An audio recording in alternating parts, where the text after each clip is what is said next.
If you're downloading files on Telegram but can't find where they're saved on your iPhone, don't worry. This is a common iOS behavior. Unlike Android, Telegram doesn't use a traditional download folder, and the issue is usually caused by save settings or app permissions.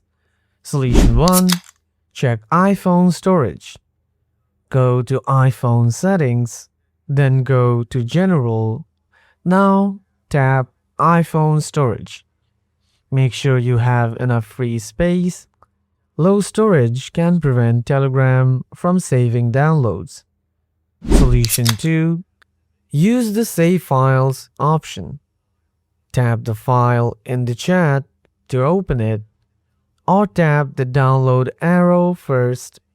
Tap the video and select Save to Files.